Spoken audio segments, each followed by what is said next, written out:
जय जगन्नाथ मोर समस्त ओडिशार माँ मौसी भाई भौणी मानू आशा करे आपण माने बहुत भले थे। मु नीतीश कुमार आपण मानू स्वागत करुच्ची मोर छोट यूट्यूब चैनल कथा ओडिया टोका को। आज ब्लॉग वीडियोटी स्टार्ट करने पूर्व मु कहीदेवा चाहे मोर समस्त दर्शक बंधु मो सनातन धर्म प्रेमी भाई मानू जो माने मते सब्सक्राइब करिसेंती मो बेल आइकन को दबेइचंती तांकु मो हृदयरु अशेष अशेष धन्यवाद। एणु करी आपण माने वीडियो गुडी को शेयर कले बहुत खुशी लागिवो। आसंतु एबे मु आपनकु सेही नुआ जगह आम एरिया रो बुलेई नउची जो जगह रे प्रत्येक वर्ष ब्रह्मा पुनेई कार्तिक पुनेई रे प्रभु अभिराम को पूजा अर्चना हुए। आसंतु देखिए किपरि भाव आम एरिया रे अभिराम परमहंसंकर पूजा होउची केते लोक आछंती निश्चिंत भाव रे आसन देखिया चलंतु एबे जिबा मंदिर आडुकू। ये होउची कुजंग जगन्नाथपुर रास्ता। आपण माने चाहिए जो मुहूर्त रे चाहिए आसी परिवे ए जगह को मु आपन बुले नौची। देखो आसवा समय रे एठी गोटे छोट क्लब टी पड़ो से क्लब टी को तारी पाखे महादेवंकर मंदिर रही जोटारे देवदेव महादेव पूजा पाती। आपण मानू बुले नौची कहीं आपण मानू नुआ नुआ जगह देखा हेउची मोर कर्तव्य। आज ब्रह्मा झुलन उत्सव हेउची अभिराम परमहंसंकर।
ଭିଡ଼ିଓଟି ଶେଷ କରିବାକୁ ମୁଁ ଏବେ ଯାଉଛି।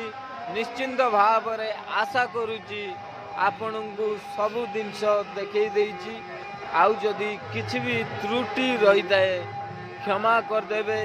ଯେବେ ବି ସମୟ ପାଉଛନ୍ତି ବ୍ରହ୍ମା ପୁନେଇ ହେଉ ବା ଡଙ୍ଗା ଭସା ହେଉ ଆସନ୍ତୁ ମଠକୁ, ଭଗବାନଙ୍କୁ ଡାକନ୍ତୁ। ଦେଖିପାରୁଥିବେ ତ ଆପଣ କେତେ ଭକ୍ତଙ୍କ ସରଗମରେ ପ୍ରଭୁ ଅଭିରାମଙ୍କର ପୂଜା ଚାଲିଛି। ଏମିତିକା ନୂଆ ନୂଆ ଭିଡ଼ିଓ ଦେଖିବା ପାଇଁ କଥା ଓଡ଼ିଆ ଟୋକା ଚ୍ୟାନେଲକୁ ସବସ୍କ୍ରାଇବ୍ କରନ୍ତୁ। ନୂଆ ନୂଆ ନୋଟିଫିକେସନ୍ ପାଇଁ ବେଲ୍ ଆଇକନ୍କୁ ଦବାଇବାକୁ କେବେ ବି ଭୁଲିବେନି। ହର ହର ମହାଦେବ।